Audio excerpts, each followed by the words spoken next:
All right, I hope everybody's doing all right. Wanted to take a few minutes and showcase our Peridio EVK today. And what that does is it offers the ability to quickly configure and deploy a demonstration product and pool of devices within the Peridio Cloud so that folks can have the ability to easily trial and evaluate our service. So let's get started. First thing we'll do is crack open a command line, and we want to run the Peridio EVK initialize script. So hit that there, and then hit yes to proceed. And what this is going to do, it actually runs through a lot of the infrastructure commands in the Peridio command line interface and begins to scaffold out an entire organization for us. So I'll step through each of these aspects just so you have a high-level overview while this runs. It does take a few minutes, largely because it's creating binaries and uploading them to the service. So here we go. Start at the top. We have the products, and this is going to be the product that we are demonstrating. It's called Edge Inference. Within that product, we have groupings of devices called cohorts. And for the purpose of the demo, we have 4 cohorts here: daily debug, daily release, release debug, and release. They're all associated to a given product and a little bit more metadata there as well. Once you get past that, you do have the devices. No devices have been created or registered to the service yet. I'll actually set this aside for a demo in a minute.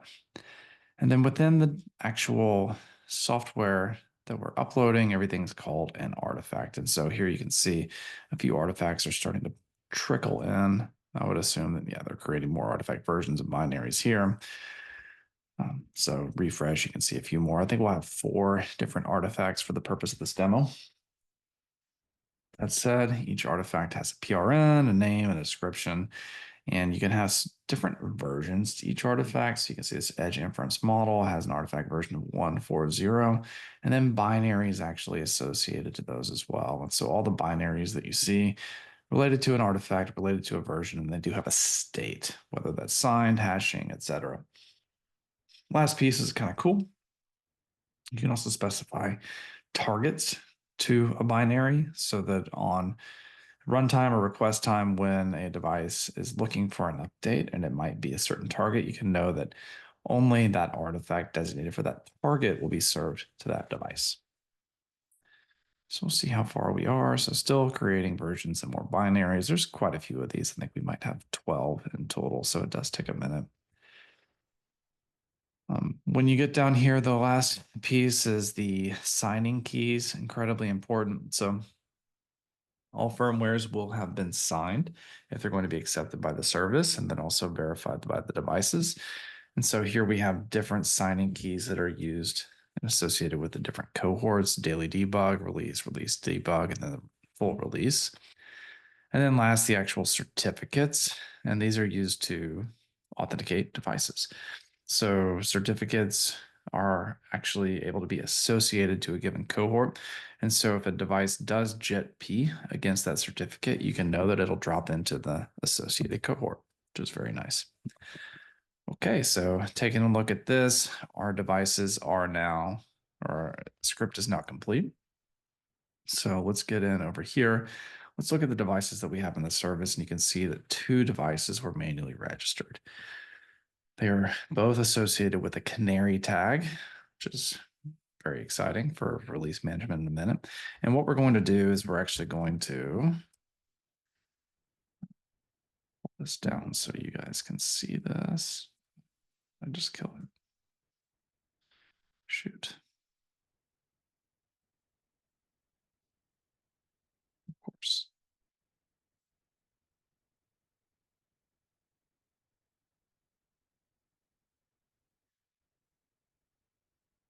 And we're going to want to make sure that Docker is running.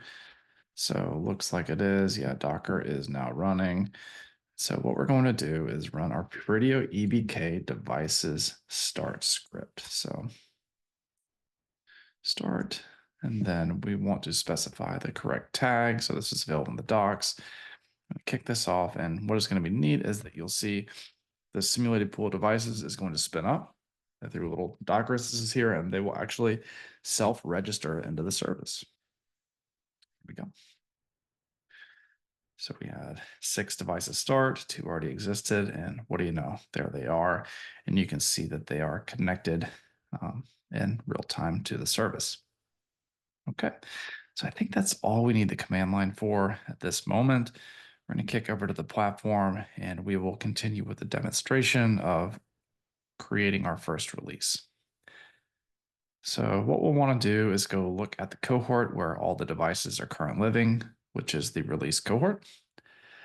And you'll see that we already have 2 releases pre-populated into the test environment. All the devices are currently on this R1001 and designates that it goes to R1002. And you can see if you look at R1002, that release is disabled. So let's take a look at that. In here, you can see the name of the release, the bundle that's specified, all the software that is going to be issued in that release, whether the release is required or not, and how it's being applied throughout the fleet. So you can know that when you do enable this release, it's only going to affect the devices with the canary tag. So here it is disabled. So let's go look at our devices. Let's get one of these canary devices up and running so we can take a look at it. We can say, hey, there's no pending update. This device is doing nothing.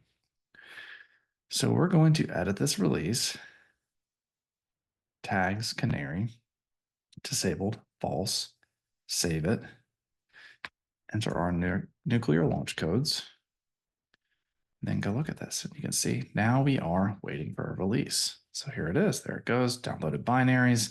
And if I refresh, you will see that this release is now no longer pending, but that the device has taken release 1002.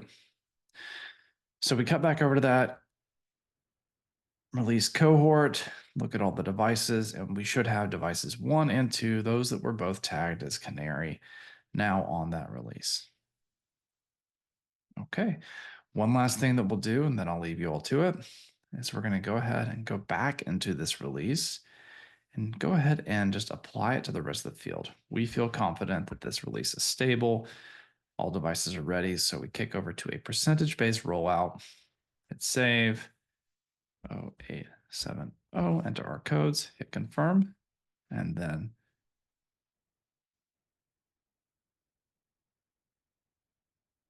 waiting. There's a few. Refresh once or twice more. And then now everybody is on 1002. All right, well, I hope you all enjoyed that overview. Please feel free to reach out if you have any questions or issues running the service, and we can't wait to hear what you think. Thanks a lot. Have a great day.